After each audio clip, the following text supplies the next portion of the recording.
Hello students, once again welcome to English Literature Classroom. Today my topic is The Sound Machine by Roald Dahl. This topic is for class 12. Okay, once again I am reminding you the name of the book, Echoes, a collection of ISC short stories. Okay, I already taught up to page 109. Today I am going to start page 110. Clear? Now let me recap a little. Losner was obsessed with the sounds, particularly with the sounds in nature. Okay, who is Losner? The main character of the story. Okay, Losner. He was obsessed with the sounds, particularly with the sounds in nature. He wanted to capture all the sounds made by plants, animals, and insects which are inaudible to human ear. His sound machine was tested for the first time when his neighbor, Mrs. Saunders, cut the stem of the rose plants. Losner heard the shrieking pain as if the rose stems were in pain. He narrated his experience to Mrs. Saunders, but considering him to be a strange, peculiar man, she ran inside her house. Early morning the following day, when Losner carried out his experiment again by hitting the trunk of the tree with an axe, he felt sorry. Now let's start from here. Okay, in my last class I told you that Losner had hit the trunk of the tree and the tree made a shrieking noise. Okay, it was very painful noise and Losner felt very sorry. Okay, then he called Dr. Scott as he wanted that Dr. Scott should give first aid to the tree. Okay, now let's start. Yes, now at once, please. Miss Losner is telling Dr. Scott that please come to my house at once.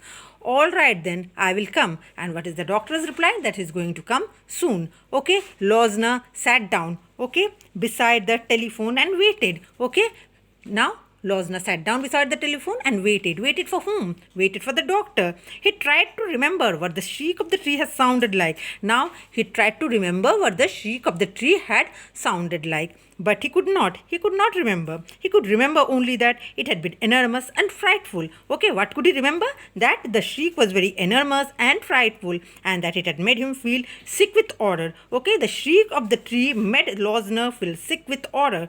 He tried to imagine what sort of noise a human would make if he had to stand anchored to the ground while someone deliberately swung a small sharp thing at his leg so that the blade cut in deep and wedged itself in the cut. Some sort of noise perhaps. No, quite different. Now he was trying to think him what sort of noise a human would make. Okay, if the same thing happens to human.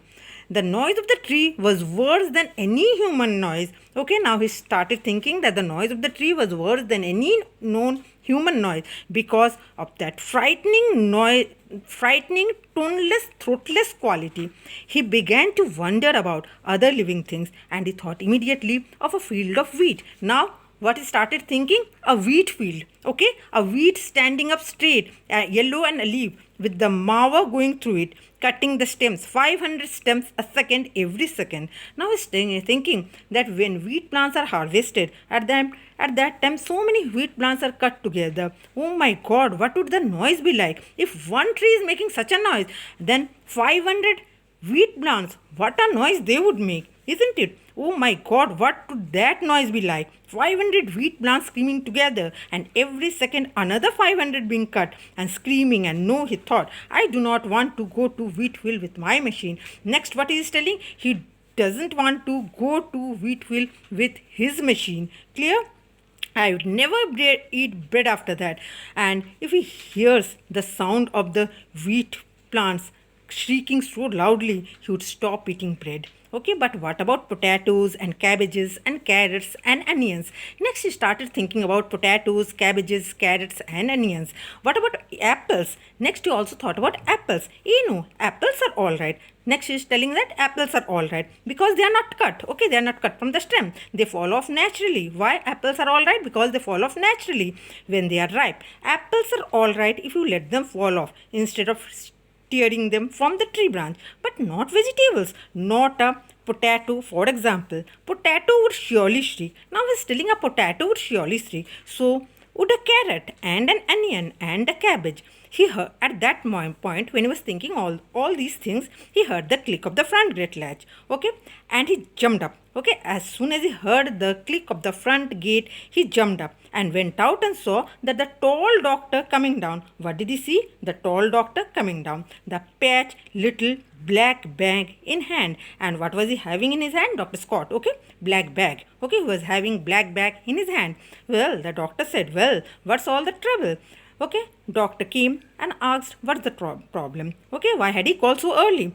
Come with me, doctor, I want to hear it. I called you because you are the only one I have told. It's over the road in the park. Will you come now? Okay, now Losner is going to explain everything to doctor. Okay, with this I'm concluding this page, and in tomorrow I'm going to start this page. Okay, until then, goodbye.